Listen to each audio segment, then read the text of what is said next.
Our guest speaker this morning is Glenys Gayfer, OAM.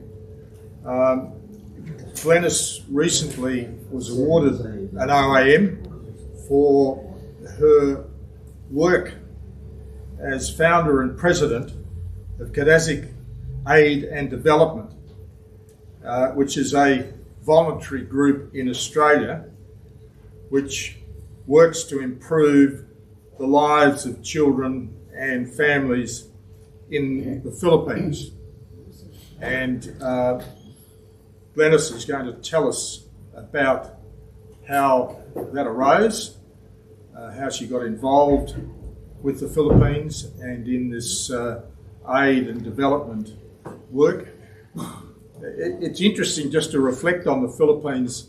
I first went to the Philippines in early 1971, and I thought I'd arrived on another planet because martial law was in force, which meant there was a curfew from midnight to 6 a.m. I had never seen so many guns in all my life. It was unbelievable. And of course, Ferdinand Marcos was the president. But it's interesting, latest information shows a rising connection between the Philippines and Australia. A lot of Filipinos are coming to Australia, a lot working in the health and aged care area, and it's turning out to be a major tourist destination for Australians. In fact, they reckon it might overtake Bali before too long as a tourist destination for Australians. So there's a close connection developing or getting closer between Australia and the Philippines.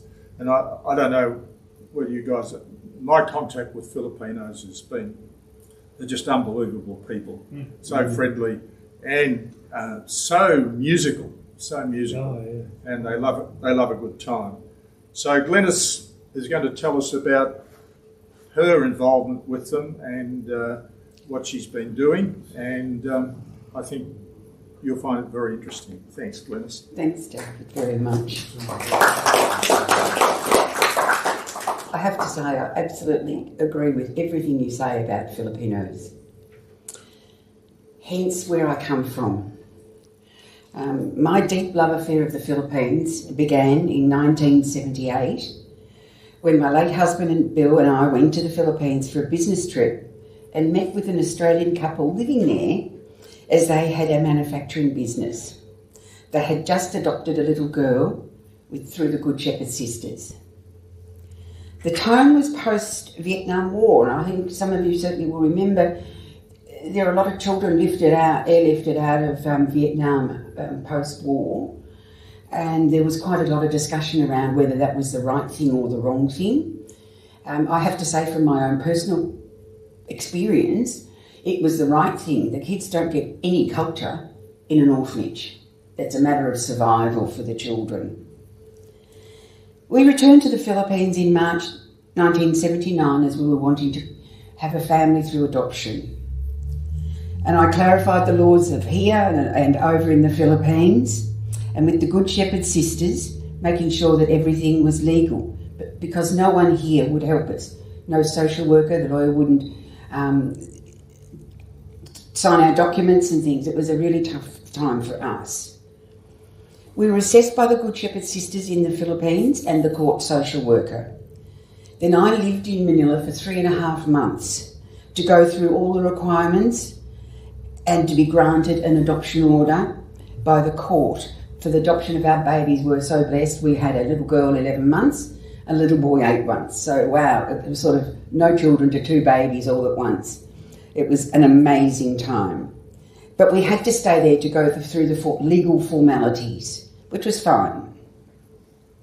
6 years later, in 1985, attitudes had changed here, thankfully, because there are and still, despite what people tell you, there are still children needing a family.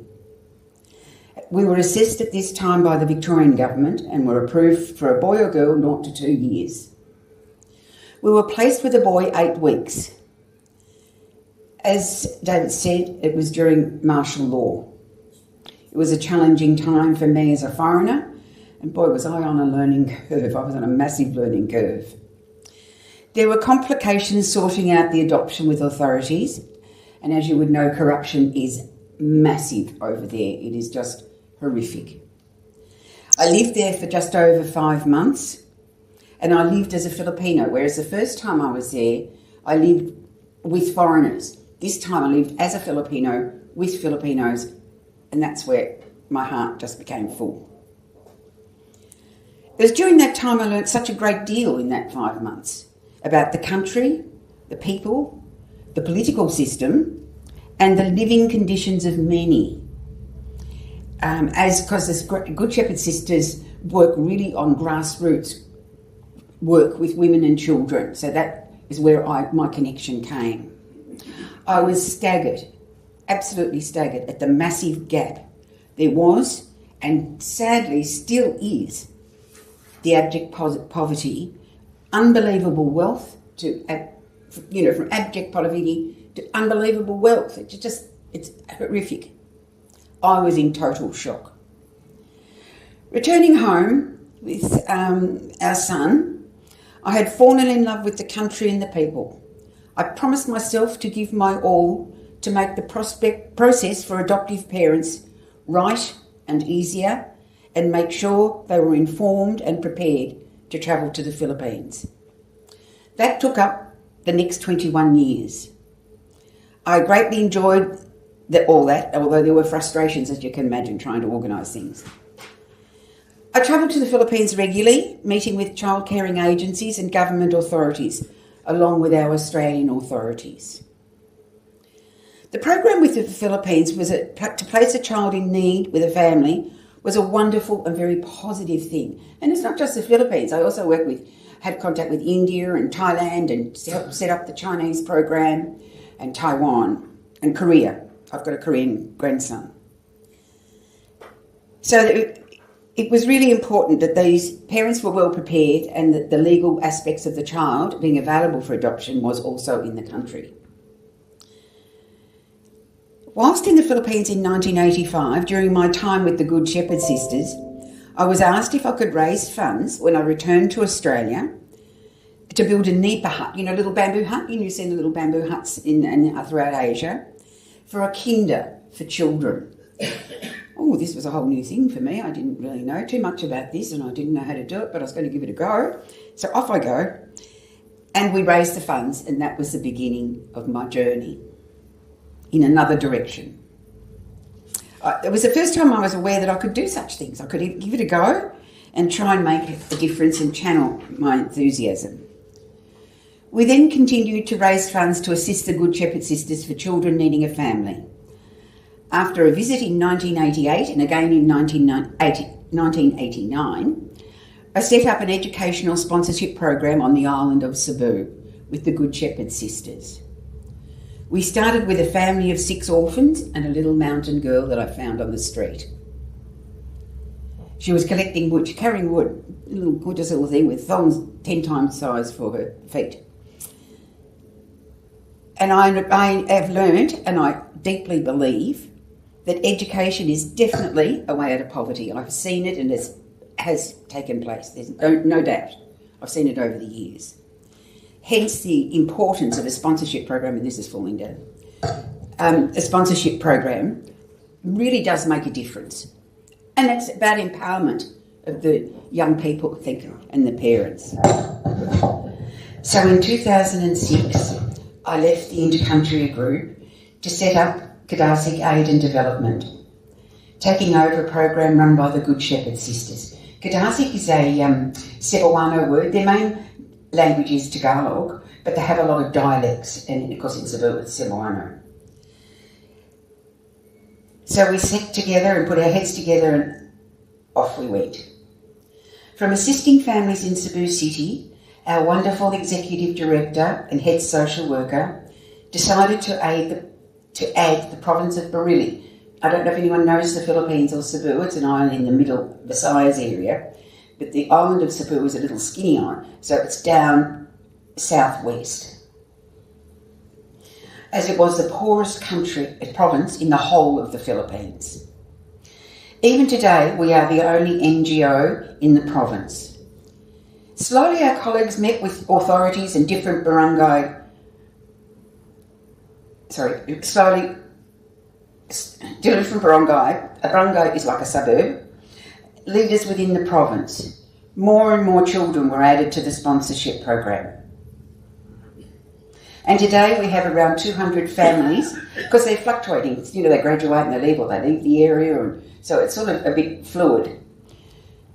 We pay for their education, their school. The sponsorship pays for education. You know, their books. You don't have to pay to go to school, but you pay for the books and their projects. Some of them need transport money. Some of them need food as well.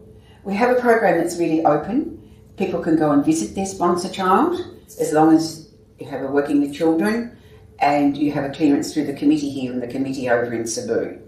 Because we like people to understand and experience what we experience and what it's about. Our sponsorship covers all those things that I've mentioned. And we keep a little bit for medical, because would you believe they can't even afford band-aids or bandages, which is something that they either buy or we send over in a bulk barn box. And I'm glad to say, and I'm delighted, and still hear from a lot of graduates going way back for the last 19, 20 years. As time went by, we developed more programs. The children in their sponsorship, they have to write a letter. It has to be their letter, their writing, even if it's a folk picture. They draw, you know, this little boy's done his flag and himself. They love doing it. We send the paper and we send the pencils as well.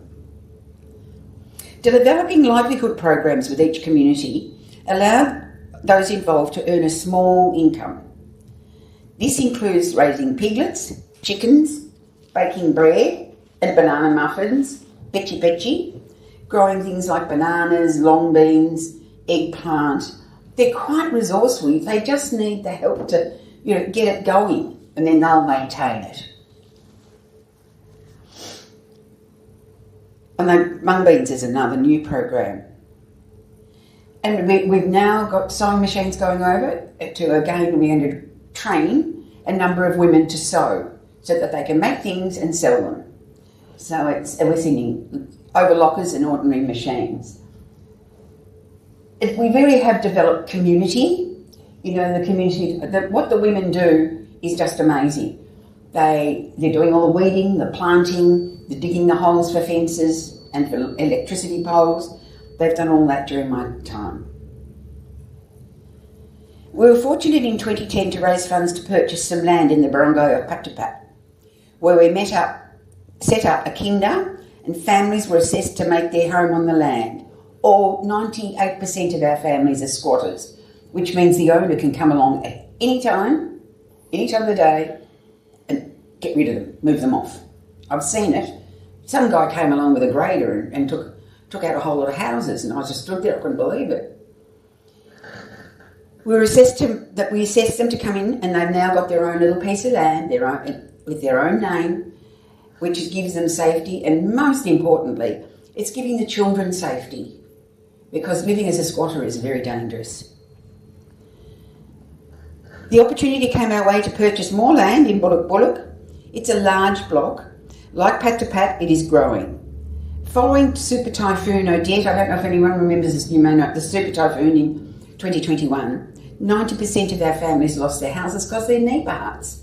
And they're not really strong to stand up to a typhoon, which, believe me, I've been in them, they are terrible. So with this in mind, we made a decision to assist somehow, some way, to make sturdier housing. Oh, sorry, I didn't move it quickly enough, but this is medical supplies. This is a young boy. He had cataracts, and he can see now, and he's at school and doing well. Ranillo, that's Virginia's up the back there. He's a young man. There was a family dispute and someone threw acid in his eye. So it keeps us pretty busy coping with all these issues. Where am I up to?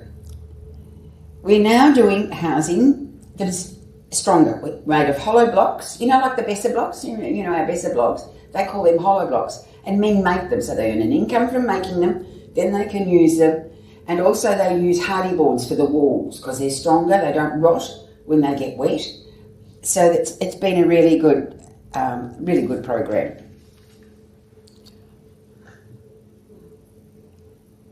We're attaching to the roof, we're attaching gutters for water tanks. We're going to have a program for putting water tanks up. I mean, there's plenty of water in the Philippines, as you probably know. It's quite torrential. But to catch it's another thing. So that's our program at the moment, getting water tanks attached to roofs and also septic toilets. Each family has a certificate of ownership of their land. And they're delighted. I've seen them so excited. And the kids are so thrilled to have something that they're safe. We send over balikbayan boxes, they're called. They're friendship boxes that Filipinos around the world send over, and we send aid, stationery. They're desperate for stationery. One of the main things they need, toothpaste, toothbrush, soap, the very, very basics of life. It's hard to understand sometimes. I look down and I think, gosh, they're the basics that we take for granted, that they do not have them at all. That on this left-hand side is a very, very typical house. Sorry, am I in the way? No. Very typical house of our families, the squatters. Because what they've got to do when the owner says, okay, everybody out, they've got to pack all that up.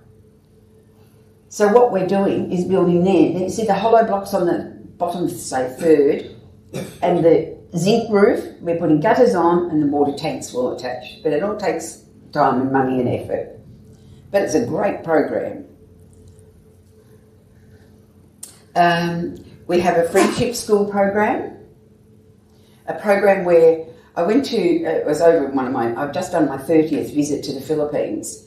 And going way, way back, I went to a school, after I'd been to a school here, and I just stood there, I was mortified at how little the children had. There were about 5 coloured pencils amongst 50 kids. And it was really incredible. It was quite a shock. So we send over stationery, they really need it. And so do the friendship schools. So the kids in the Philippines can learn about Australia, and Australian children learn about their Filipino friends. And it has been a wonderful program, and it's still going very, very well.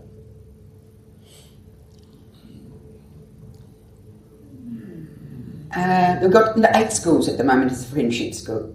In 2009, the first group of caring Australians visited the Philippines and visited Kadasi programs and several children's homes. We also are involved with children that have been trafficked through Father Shay Cullen and the Good Shepherd Sisters. And there have been 13 trips to the Philippines by groups for a social outreach so people could learn about a developing nation. There are a number of people who have done a number of trips. We focus on assisting the poorest families. The majority live hand to mouth. And I really found that really hard in the very early days. They didn't have any money for dinner that night, so they were out there doing whatever they could. And they don't have bank accounts or anything. It's living day to day. It's really hard to get your head around that, when you're here from Australia. So it took quite some time. There is no or very minor assistance from the government. A bit like our government, they're bankrupt. No pensions, and as many men don't have permanent employment, there is no retirement savings. There is no pensions available for the general public. There are for government employees. Government and large organisations and banks and things like that do have superannuation, but they're above a level very different to our beautiful families. As I say, I've travelled to the Philippines 30 times, lived there for 5.5 months where I believe I was meant to be able to understand the people, live with the people, and now I work with the people, which is just the greatest privilege for me, and I love them all dearly. The Filipino people and Filipino ways are very much part of me. Half my heart is Filipino. I look forward to keep on developing more programs and assisting more families. So just here it does tell you, it's a summary. And I could just say that it has been a privilege. It has to have my personal story to go on to how we all developed as an organisation. Everybody is a volunteer. 100% of our money that we're given goes, sponsorship and everything, goes over. So I hope that you can see the many needs and understand the issues of intercountry adoption and also the need of our beautiful families and children in a developing nation. And it's not just the Philippines, but I just know the Philippines really well and I do love it. So thank you for having me and salamat po.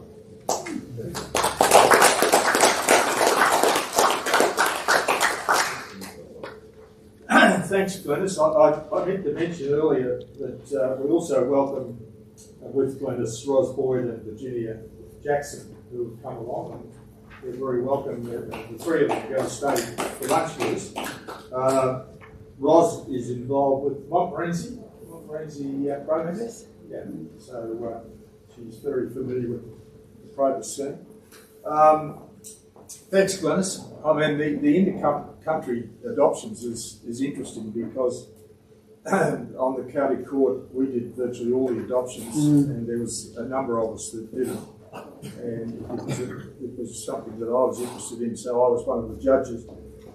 And most of the adoptions we were doing were inter-country because there were few adoptions taking place within Australia for Australian children, and a big range of countries for inter-country adoptions. I think my greatest experience in adoptions was dealing with the adoption of triplets. Wow. They were local, Okay. but triplets, which was an incredible thing to be involved in. So, guys, John. Thanks for your excellent presentation. Glenys, can I just ask you, if the members here were inclined to make a financial contribution or to sponsor a child, how would they do that? Contact me. Okay, and your details can be left with David or... Yeah, I'll leave it with David too. Okay. And I don't know if any of you are on Facebook, but we're on Facebook. We do have a website. Yeah. Unfortunately, being volunteers, the girl that does our website has been away and then now she's just got married. So we'll be updated. We're not really up to date, but that's what you do when you're volunteers, isn't it? Yeah. You know, you just do your very best. What I'll do is I've got Glenys's email address, and I'll provide that to Bruce, and Bruce can incorporate that in. The cost, it's $280 a year. Yeah. And you can pay annually or 6 monthly. Yeah. And then we have a camp every year for the kids. And it's usually in May and June. We ask if someone could pay $40 to send their child to camp. It's a wonderful camp. It's not like our kids do. It's more for our children to get a break from their jobs. Every child has to go down the hill and get the water, feed the carabao, feed the chickens, and help mum with the babies because, you know, they've probably got 3, 4, 5 young children. You know what I mean? It's a break for them to get away. Yeah. And the first time the kids go, some of them, they've never seen the beach before. So they sit in, it's gorgeous, they sit in the water and eat their meals because they just love being in the sea. Can I ask you another question? Why would the landholders, typically, why would they kick them off the land? What would their excuse for doing that? Oh, they don't need an excuse. No, but why would they? They might want to take it over themselves. They might have a relative who's coming from another province or getting married and wants to live nearby. But the time I saw it, I tell you, it was really shocking. It was my friend's sari store and her friends. It was down a road. And the grader just came along and went and took everything out. I don't think I've ever got over it. It was terrible when everyone's crying and it was awful. Well, no consideration for the people. I couldn't get over it. First time in Manila, the number of people who were squatters was unbelievable. And still is, David. You know, on public land, or there's a railway line going through. Well, then the people are squatting on we would call the railway reserve here. Well, they're squatting there with their little huts and all that sort of stuff. I mean, some of the land's used for mining also. Yes. Mining, yeah. Yeah, it depends where in the province. Yeah. Or something. Oh, use it for mining. Yes, that happened to Father Shay Cullen. Not so much in our area. No. Is the trafficking still an issue? It's a massive issue. It's something that we're on the peripheral of, aren't we, Virginia? We do certainly take an interest in it and are involved. It breaks my heart to say, but Cebu is the cyber sex capital of the world at the moment. Yeah. Unbelievable. And I've experienced a lot of it firsthand. Yeah. It's quite shocking, quite terrible. Yeah. Colin? Just tell us a little bit more about counselling. How many Australians are in it and how many Filipinos are in it? Yeah, look, our setup is we've got a committee of 9 volunteers. Each one has their own part of Kadasik, like the aid person, the sponsorship person, etc. We're totally funded by Australians. It is all from our sponsorship and donations it's an Australian program. Over in the Philippines, we've got 7 staff. How many of them? 1, 2, 3. 5 up every day. They're not the mums, they're leaders. So they come and do a day. If they're working in their area, they're responsible for their area. So over there, if you call the leaders, we'd say part-time, there'd be about 10. And they get an honorarium for that. They do get paid for that. And each year, what's your sort of budget overall for a year, roughly? Now our budget, our sponsorship livelihood, I know I'm thinking in pesos. Tell us in pesos, is good. I'm thinking in pesos. It's about 2 million pesos. 2 million pesos, right? Divide by 36. I can do that. Help, girls. So it's hundreds of thousands, that's good. Yeah. And, Yes. And how many Filipinos are beneficiaries of what you're doing? Lots. Yeah. Well, at the moment, there's 200 families that are here from probably grade 2 to last year at university. We've got about 6 students who are in their last year of university. In the Philippines? In the Philippines, yep, all in the Philippines. But we have other, like Ranillo that you saw, he wasn't he's our family now, but he wasn't.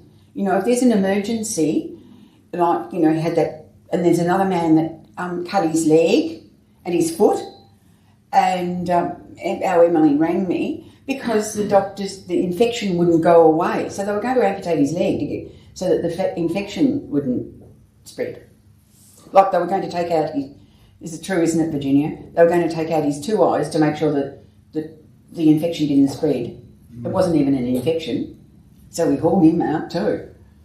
So we're very blessed to have an Australian nurse who lives over there who helps us.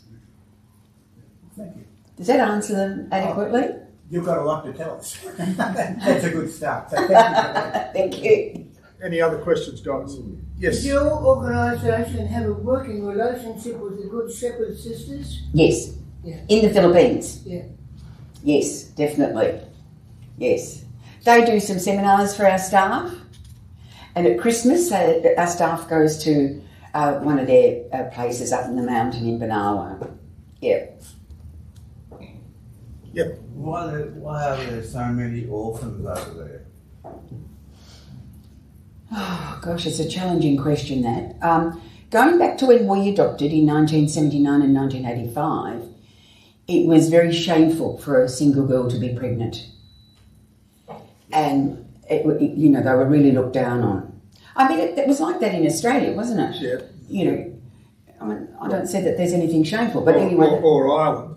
Yes. It has changed a little, but it's the poverty. The people can't, and quite a number of our children have been found in the rubbish. In fact, I met a lady I helped her adopt from Fiji 40 years ago. I met her the other day, which was just lovely. And I remembered her little girl from Fiji, she's an Indian girl, was found in a rubbish bin tied up with wire. So a lot of these they can't afford. Thank God a lot of them went, even if to the government home, which is awful, but at least they're half safe there, or to the Good Shepherd Sisters. And there's a lot of other organisations. Poverty is a main driver. Poverty does awful things. And I think that's part of what's behind the cyber sex issue is poverty. So they're against contraception over there because of the Catholic. It's a strong Catholic nation. It took 9 years to get the legislation through to allow contraception to be given out. But they can have it, but they don't have supplies. Funny about that. So it's interesting, we're involved with another organisation, it's called Days for Girls. And that is giving reusable menstrual kits to women. But it was amazing talking to the women that they had no idea of their cycle as to when you get pregnant and when you don't. You do not have a clue. It's also an issue with the men. Yeah, true, Virginia. Yeah. They need it's an issue with the men about it as well. You know, it's a men and women, you know, it's a dual thing, of course. Yes, you're right. But it's very Which comes important. back to your education, doesn't it? Basic education. It truly is. And I have to say, I'm so blessed to have seen hundreds since we began of young people graduate. And I was saying, I think, did I say to you, Virginia, I said to someone the other day, through all the young people that have gone through our education program, not one of them needs help now that they're married, and because a lot of them are now married so long ago. Not one of them needs help through our sponsorship program. They're managing on their own. And I think that, as it does say, education is the answer. Anything else, guys? All right.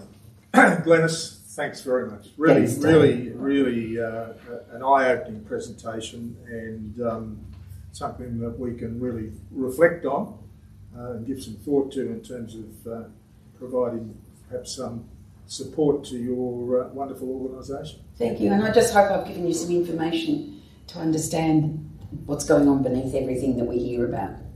Thank you.